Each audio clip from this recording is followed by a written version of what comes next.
నమస్కారం. శ్రీనిలయం కార్యక్రమానికి స్వాగతం.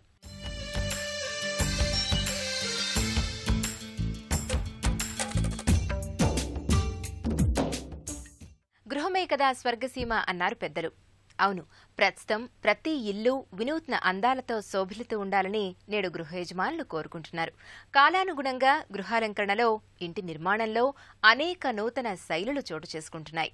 ఈ నేపథ్యంలో ప్రస్తుతం గృహ యజమానులు అవలంబిస్తున్న ఇంటి నూతన పోకడలు, స్థానిక సంస్థలు అందిస్తున్న సదుపాయాలు, గృహవాస్తులో ప్రేక్షకుల సందేహాలకు వాస్తు నిపుణులిచ్చే సమాధానాలతో మీ ముందుకు వచ్చింది ఈ వారం శ్రీనిలయం.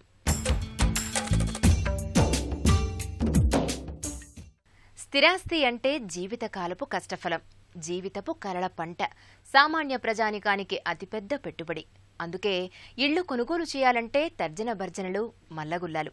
ముఖ్యంగా మధ్య దిగువ తరగతి వారు నేటి ధరలు, రేపటి అవకాశాల్ని, ప్రస్తుత పరిణామాల్ని గమనిస్తూ ఉంటారు.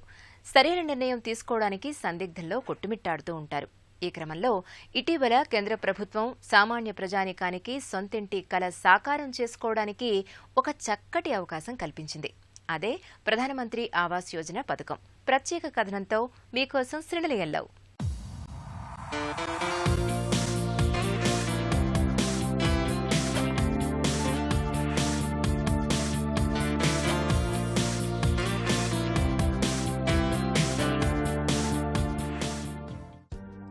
సొంతింటి కలను సాకారం చేసుకోవడానికి ఓ చక్కటి అవకాశం కేంద్ర ప్రభుత్వం కల్పించింది. నెలసరి వేతనం 1,00,000 అయినా 1,50,000 అయినా మనకు నచ్చిన ప్రాజెక్టులో ప్లాట్ కొనుగోలు చేస్తే ప్రధానమంత్రి ఆవాస్ యోజన పథకం ద్వారా సబ్సిడీ ఇస్తుంది.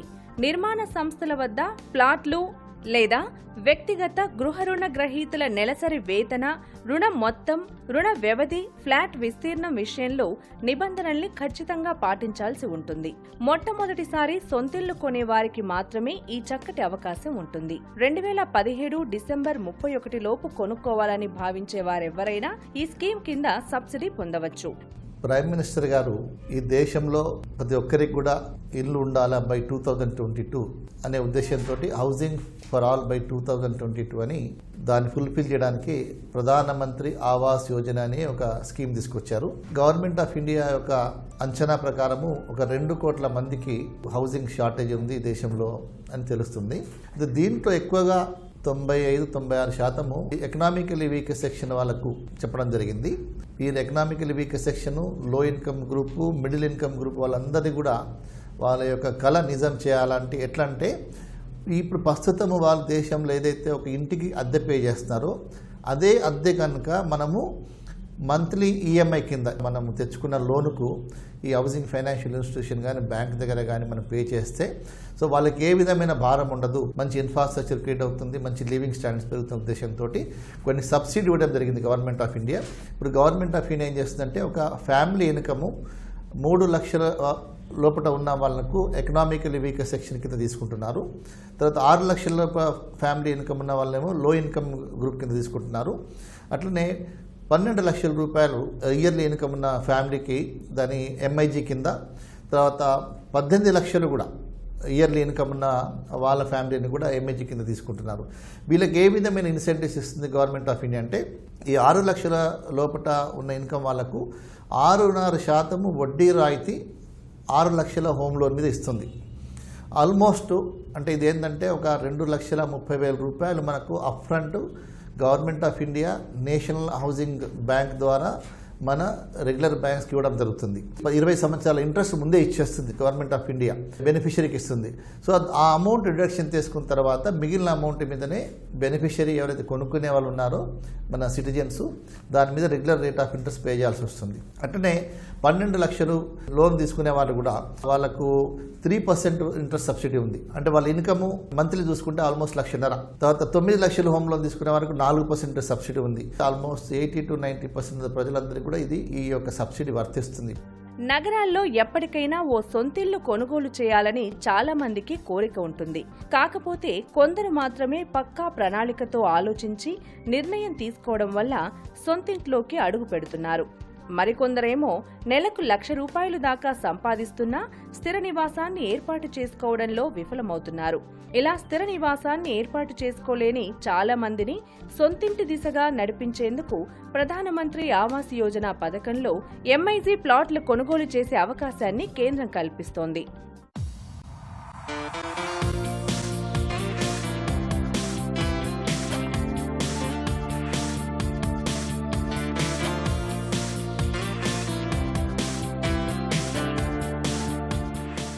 నగరాల్లో నివసించే అల్పాదాయ వర్గాలతో పాటు మధ్యతరగతి ప్రజానీకం సొంతింటి కలను సాకారం చేసుకోవడానికి ఎంఐజీ ప్లాట్ల కొనుగోలుకు కేంద్రం సబ్సిడీ ఇవ్వడానికి అంగీకరించింది. 30 లక్షల దాకా రుణంపై సాధారణ వడ్డీ చెల్లించి మిగతా 9 లక్షల రుణంపై ప్రధానమంత్రి ఆవాస్ యోజన పథకం ద్వారా 4% సబ్సిడీని పొందవచ్చు. అయితే ఇందులో భాగంగా కనీసం 90 చదరపు మీటర్ల విస్తీర్ణం గల ప్లాట్లను ఎంచుకోవాల్సి ఉంటుంది. కామన్ ఏరియాలతో పాటు కలిపి డెవలపర్ చక్కగా ప్లాన్ చేస్తే ఎంత లేదన్నా 1350 చదరపు అడుగుల విస్తీర్ణంలో ప్లాట్లను ఎంచుకునే వెసులుబాటు ఉంటుంది. ఆ ప్లాట్లను కొనేవారికి ప్రధానమంత్రి ఆవాస్ యోజన కింద 2,35,000 వరకు సబ్సిడీ లభిస్తుంది.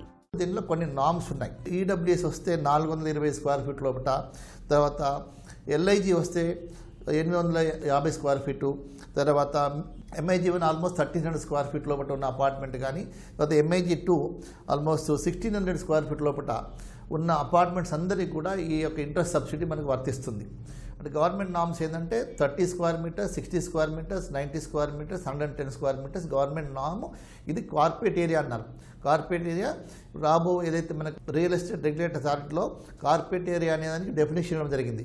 ఆ డెఫినేషన్ ప్రకారము ఈ కార్పొరేట్ ఏరియా మనం చూసుకుంటే సూపర్ బిల్టప్ ఏరియా దాదాపు నేనైతే చెప్పాను 425 square foot, 850 square foot, 1300 square foot, 1600 square foot లోపలనే మనకు సూపర్ బిల్టప్ ఏరియా వచ్చే అపార్ట్మెంట్స్ మీరు ఏ బిల్డర్ దగ్గర కొనుక్కున్నా మీ ఇన్కమ్ లెవెల్స్ మీరే సెల్ఫ్ సర్టిఫికేషన్ చేసుకుంటే ఏ బ్యాంకర్ దగ్గర పోయినా మీకు లోన్ వస్తుంది. కాబట్టి దీన్ని అందరూ కూడా సద్వినియోగం చేసుకుంటే మీ అందరూ కూడా ఇంటి వారు అవుతారు. ఇది డెఫినెట్గా రాబో కాలంలో ఇది పెద్ద ఎత్తున సక్సెస్ అవుతుంది. తెలంగాణలో, ఆంధ్రప్రదేశ్లో కూడా చాలా పెద్ద ఎత్తున అఫోర్డబుల్ హౌసింగ్ ప్రాజెక్ట్స్ వస్తున్నాయి. కాబట్టి ఎందుకంటే ఈ స్కీమ్స్ అన్ని కూడా మంచి స్కీమ్స్ ఉన్నాయని డిమాండ్ ఉంది. ఈ యొక్క సబ్సిడీ ఇస్తున్నారు కాబట్టి డిమాండ్ పెరుగుతుంది. 2015 జూన్ తర్వాత ప్రారంభమయ్యే ప్రాజెక్టులకు మాత్రమే ఇది వర్తిస్తుంది. గృహ రుణ గడువును గరిష్టంగా 20 సంవత్సరాలకు మించరాదు.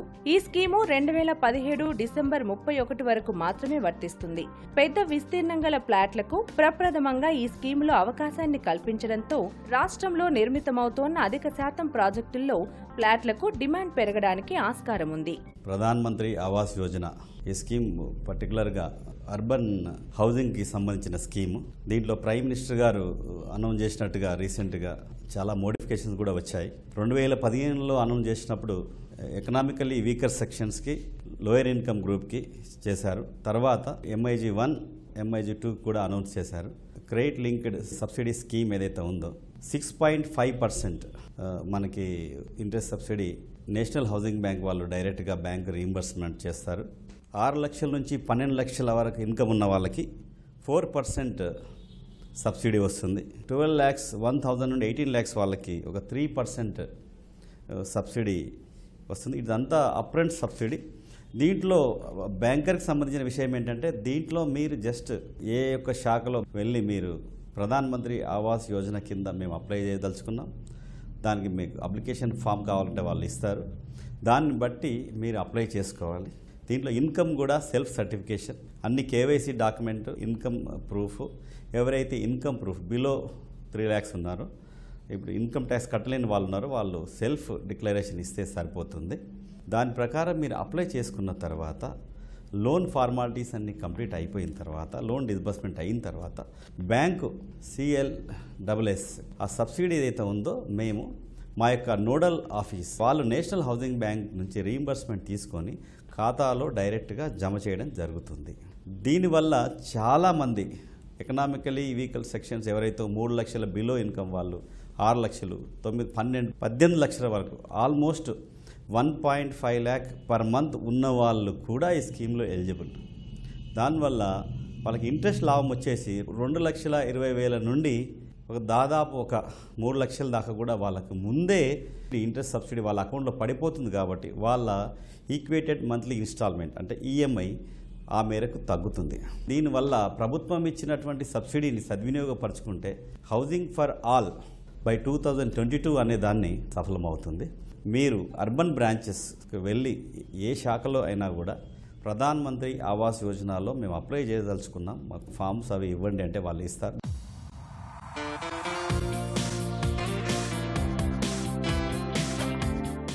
ఇళ్ళు లేదా ఇంటి స్థలాలు కొనుగోలు చేసే ముందు ముఖ్యంగా వాస్తును పరిశీలిస్తూ ఉంటారు. ఈరోజు ప్రేక్షకులు అడిగిన సందేహాలకు వాస్తు నిపుణులిచ్చే సమాధానాలు తెలుసుకుందాం.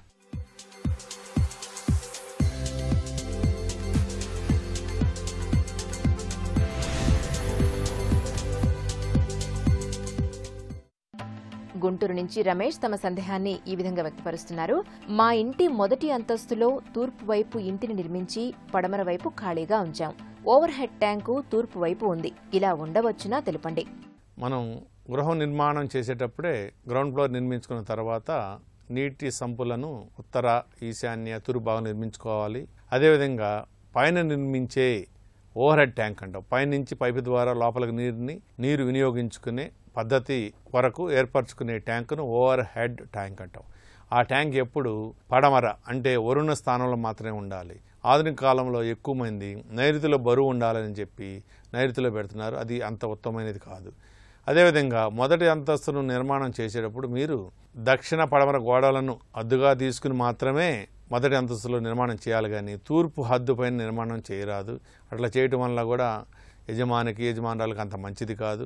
కాబట్టి వీలైతే ఆ పడమర భాగాన్ని కూడా స్లాబ్ లేదా షీట్ల ద్వారా ఎక్స్టెన్షన్ చేసుకుని ఆ తూర్పు వైపు ఉన్న ఓవర్ హెడ్ ట్యాంకును పడమర వైపు మార్చుకున్నట ఉత్తమం. అట్లా వీలు కాని పక్షంలో తూర్పు దిక్కు, పడమర దిక్కు మరియు మిగిలిన దిక్కులకు సంబంధించిన యంత్రాలను ప్రతిష్ఠించుకుని ఆ దిక్కులకు సంబంధించిన దేవతలు పూజించుకునటం వలన కూడా కొంతవరకు దోషం పరిహారం అవుతుంది. హైదరాబాద్ నుంచి నారాయణ తమ సందేహాన్ని ఈ విధంగా వ్యక్తపరుస్తున్నారు. మా స్థలానికి తూర్పు దిక్కు నుండి వీధి సూల తగులుతోంది. స్థలానికి ఉత్తరం నుంచి దక్షిణానికి ఎక్కువ వాలు ఉంది. ఈ స్థలంలో ఇంటి నిర్మాణం చేయవచ్చునా తెలపండి. వాస్తు శాస్త్ర నియమం ప్రకారము స్థలం యొక్క వాళ్ళు ఎప్పుడు తూర్పు వైపు కానీ, ఉత్తరం వైపు కానీ, ఈశాన్యం వైపు కానీ ఉండాలి. అంటే వర్షపు నీరు ప్రవహిస్తున్నప్పుడు తూర్పు, ఈశాన్యము లేదా ఉత్తరం ప్రవహించాలి. అట్లు కాకుండా వ్యతిరేకంగా ఉండటం అనేది మనకు ఆర్థికపరమైన ఇబ్బందులు వచ్చే అవకాశం ఉంటుంది కాబట్టి అది మంచిది కాదు. అదేవిధంగా స్థలమునకు ఏ దిక్కుల్లోనూ వీధి తగలరాదు. ముఖ్యంగా ఆగ్నేయము, నైరుతి, వాయువులు అసలు తగలరాదు. కాబట్టి మీరు ఎంచుకున్న స్థలము అంత ఉత్తమమైనది కాదు. కాబట్టి మరొక స్థలాన్ని ఎంచుకుని ఆ స్థలంపై గృహ నిర్మాణం చేయుట ఉత్తమము. విజయవాడ నుంచి శ్రీలక్ష్మి తమ సందేహాన్ని ఈ విధంగా వ్యక్తపరుస్తున్నారు. మా ఇంటికి వెలుపల ఉపనిర్మాణం చేయాలి అనుకుంటున్నాం. ఏ దిక్కులో చేయవచ్చు తెలుపగలరు. గృహమునకు బాహ్యంగా ప్రహరీ గోడ లోపల ఉపనిర్మాణాలు చేసేటప్పుడు మనకు ఉన్న స్థలం చిన్నదా పెద్దదా నిర్ణయించుకునేది. ఆ తదుపరి పెద్ద స్థలం అయితే దక్షిణం పడమర ఎక్కువ ఖాళీ ఉంటే గృహం యొక్క పొడవు వెడల్పులకు సమానంగా వచ్చేటట్టుగా ప్రహరీ గోడకు మరియు గృహమునకు మధ్యలో గృహానికి ఉపనిర్మాణానికి ఓపెన్ టు స్కై క్లియర్గా ఉండేటట్టు చూసుకుని దక్షిణ పడమరలు ఉపనిర్మాణాలు చేసుకున్నట్టు ఉత్తమం. అట్లు కాకుండా దక్షిణ పడమరలు తక్కువ స్థలం ఉన్నప్పుడు తూర్పు ఆగ్నేయంలోను, ఉత్తర వాయువులోను గృహం యొక్క పడమర మరియు దక్షిణ పారులను తగలకుండా ఆ దక్షిణ పడమర పారుల్లోనే ఆ ఉపనిర్మాణాలు వచ్చేటట్టుగా ఏర్పాటు చేసుకునవచ్చు. నాగమణి చేవెళ్ల నుంచి తమ సందేహాన్ని ఈ విధంగా వ్యక్తపరుస్తున్నారు. మా ఇంటి స్థలంలో బోరు ఆగ్నేయ భాగంలో ఉంది. స్థలానికి దక్షిణం వైపు ఎదురుగా వీధి సూరలాగా రోడ్డు ఉంది. ఈ స్థలంలో ఇంటి నిర్మాణం చేయవచ్చునా తెలపండి. ఎప్పుడైనా సరే స్థలం సేకరించుకునేటప్పుడు స్థలమునకు వెడల్పు వైపు కానీ, పొడవు వైపు కానీ పూర్తిగా రోడ్డు ఉండాలి. అంతేగాని ఏదో ఒక మూల భాగం మాత్రమే వీధి సూరలాగా వచ్చి అదే మనకు రోడ్డుగా ఉండే స్థలం అనేది అంత మంచిది కాదు. అది ఫ్లాగ్ షేప్లో ఉంటుంది, అంటే విసనకర్ర షేప్లో ఉంటుంది. అంత ఉత్తమమైనది కాదు.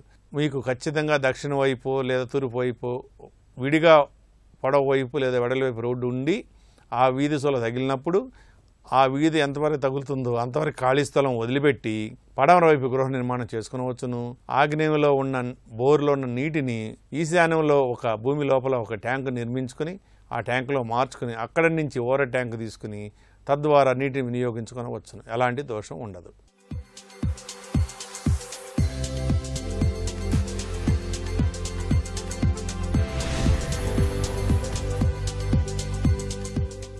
ప్రతి ఇల్లు సరికొత్త అందాలతో శోభిల్లుతూ ఉండాలని నేడు నవతరం గృహ యజమానులు కోరుకుంటున్నారు. కాలానుగుణంగా గృహాలంకరణ శైలిలో అనేక నూతన శైలులు అందుబాటులోనికి వచ్చేశాయి. ఇంటికి బంధువులు, స్నేహితులు వచ్చినప్పుడు ఆకట్టుకునే విధంగా తీర్చిదిద్దడంపై గృహయజమానులు ఆసక్తి చూపిస్తున్నారు.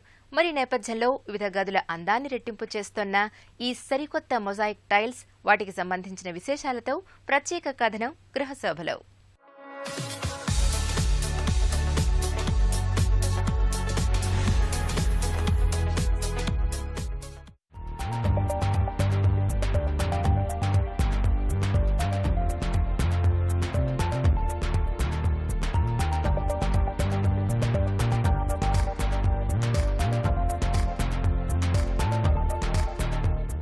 సొంతిల్లు సాకారం చేసుకున్న తర్వాత ఆ ఇంటిని నిత్య నూతనంగా రూపకల్పన చేసుకోవాలి అనుకుంటారు.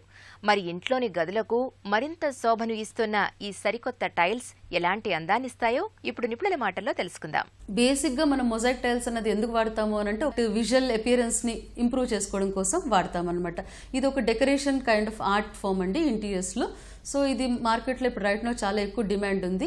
యూజువల్గా మనకి ఎనీ స్పేస్, ఇంట్లో లివింగ్ స్పేస్ కానివ్వండి, లేదా స్టడీ ఏరియాస్, లేదా డైనింగ్ స్పేసెస్, కిచెన్స్, బాత్రూమ్స్లో కూడా కొద్దిగా ఏదైనా చిన్న పోర్షన్స్ని హైలైట్ చేసుకోవాలి అనుకున్నప్పుడు ఈ మొజాయిక్ టైల్స్ అనేది వాడచ్చు. మొజాయిక్ అన్నది యూజువల్గా సెరామిక్ మెటీరియల్ అనమాట. ఇది డిఫరెంట్ కైండ్స్ ఆఫ్ ఫినిషెస్తో మనకి దొరుకుతుంది. గ్లాజీ ఫినిష్ కానివ్వండి, స్టోన్ ఫినిష్ కానివ్వండి, లేదా టెరకోటా ఫినిష్ కానివ్వండి, ఇలా వెరైటీ ఆఫ్ ఫినిషెస్ తోటి మనకి మార్కెట్లో దొరుకుతుంది. ఈ మొజాయిక్ టైల్స్ అన్నది మనము వేరియస్ పోర్షన్స్ అనమాట. మన నిచెస్లో కానివ్వండి, ఏదైనా ఆర్టిఫాక్ట్స్ డిస్ప్లే చేస్తున్నాం అనుకోండి, దాని బ్యాక్ డ్రాప్గా, లేదంటే ఏదైనా చిన్న పోర్షన్స్ ఏదైనా హైలైట్ చేసుకోవాలనుకుంటే మన బార్ కౌంటర్స్ కానీ, బ్రేక్ఫాస్ట్ కౌంటర్స్ కానీ, ప్లెయిన్ టైల్స్ నుంచి బ్రేక్ చేస్తూ కొద్దిగా హైలైటింగ్ టైల్స్ అని వాడతాము. ఆ పోర్షన్స్ లో కూడా ఈ మొజాయిక్ టైల్స్ అన్నది వాడచ్చు అనమాట. లేదా కిచెన్ బ్యాక్ డ్రాప్ కానీ, బ్యాక్ స్ప్లాషెస్ ఉంటాయి కదా, మనకి డాడోయింగ్ చేసుకుంటాము. యూజువల్గా అక్కడ మెటీరియల్స్ లో కూడా మనం ఈ మొజాయిక్ టైల్స్ అన్నది కనుక వాడినట్టయితే కొద్దిగా క్రియేటివ్గా, డెకరేటివ్గా చేసుకోవచ్చు అనమాట.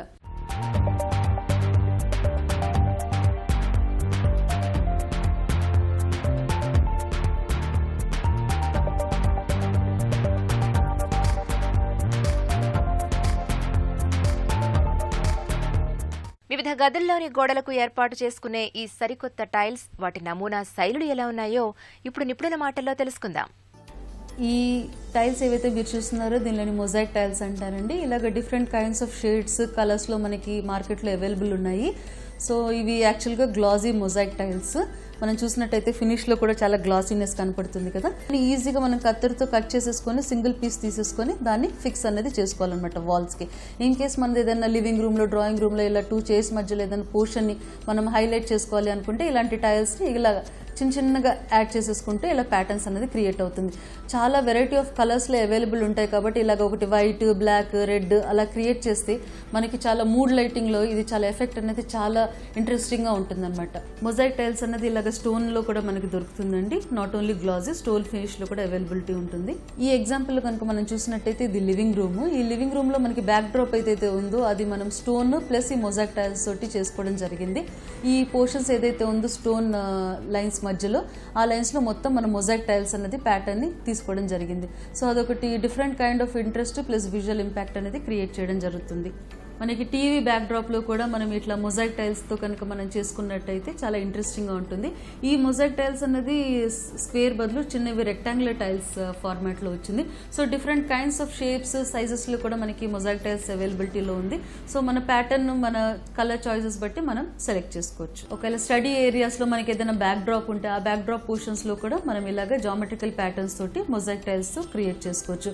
అదే మనకి టాయిలెట్స్ లో కూడా మనకి బాత్ క్యూబికల్స్ కానివ్వండి, మనకి ఏమన్నా కాలమ్స్ ఉంటే ఆ కాలమ్స్ కూడా మనం హైలైట్ చేసుకోవడం కోసం మొజాయిక్ టైల్స్ వాడుకోవచ్చు. మనకి కౌంటర్ టాప్స్, సింక్స్ దగ్గర ఉండే పోర్షన్స్ ని కూడా ఇలాగ మనం మొజాయిక్ టైల్స్ తో హైలైట్ చేసుకోవచ్చు. అంటే కొంతమందికి వాల్స్ కి ఇష్టపడతారు, కొంతమంది కౌంటర్ టాప్స్, అలాగే డిఫరెంట్ టైప్స్ ఆఫ్ సర్ఫేసెస్ మీద ఈ మొజాయిక్ టైల్స్ అనేది అప్లై చేయొచ్చు. ఇది మన కిచెన్ దగ్గర ఉండే పోర్షన్ అండి. ఇది యూజువల్గా మన కిచెన్ బ్యాక్ స్ప్లాష్ అంటాం. ఈ బ్యాక్ పోర్షన్ అంతా కొంతమంది డాడూ కూడా అని అంటారు. ఈ పోర్షన్స్లో కూడా మనం ఇట్లాగా చిన్న 1/2 inch by 1/2 inch mosaic tiles కనుక ఇంట్రెస్టింగ్గా కనుక మనం ఇన్స్టాల్ చేసుకున్నట్టయితే చాలా డిఫరెంట్ లుక్ వచ్చేసి కొద్దిగా ఇంట్రెస్టింగ్ ప్యాటర్న్ అనేది క్రియేట్ చేయడం జరుగుతుంది. ఇది టాయిలెట్స్లో డిజైన్ చేసిన ఒక మొజాయిక్ టైల్స్ ప్యాటర్న్ అండి. మనం కనుక చూసినట్టయితే ఆల్ అరౌండ్ మన మిర్రర్కి కూడా మనం ఈ మొజాయిక్ టైల్స్ తీసుకోవడం జరిగింది. చిన్న చిన్న నిచెస్ కనుక ఇచ్చి ఏదైనా మనకు ఫ్లవర్ వాజెస్ కానీ షాంపూస్ కానీ ఏమైనా పెట్టుకోవడం జరిగినట్టయితే ఈ పోర్షన్స్లో కూడా హైలైట్ చేసుకోవడం కోసం మొజాయిక్ టైల్స్ వాడడం జరిగింది. ప్లస్ సైడ్స్ కూడా కొద్దిగా మనం బార్డర్ లాగా మొజాయిక్ టైల్స్ ఇవ్వడం జరిగింది. మొజాయిక్ టైల్స్ అన్నది వాల్స్కే కాదండి, ఫ్లోరింగ్లో కూడా వాడుకోవచ్చు. ఎందుకంటే వాటర్ అన్నది ఇంకదు అన్నాను కాబట్టి మనం ఫ్లోరింగ్లో కూడా మనం మొజాయిక్ టైల్స్ అన్నది వాడుకోవచ్చు. ఇలాగా చిన్న చిన్న నిచెస్ ఏవైతే ఉంటాయో మనకి ఏమైనా ఆర్టిఫాక్ట్స్ పెట్టుకోవడానికి అట్లా బ్యాక్ డ్రాప్ నిచెస్ను కూడా ఈ మొజాయిక్ టైల్స్ మనం హైలైట్ చేసుకోవచ్చు. కొద్దిగా డార్క్ కలర్స్ అది ఇష్టపడే వాళ్ళు ఇట్లాగా బ్లూ అండ్ బ్లూ కాన్సెప్ట్, కొద్దిగా different colours of shades of blues అన్ని కలిపేసి కూడా ఇట్లా మొజాయిక్ టైల్స్ తోటి బ్యాక్ స్ప్లాష్ ని డిజైన్ చేసుకుంటే అదొక ఇంట్రెస్టింగ్ ఎలిమెంట్ లాగా కనపడుతుంది అనమాట కిచెన్స్ లో.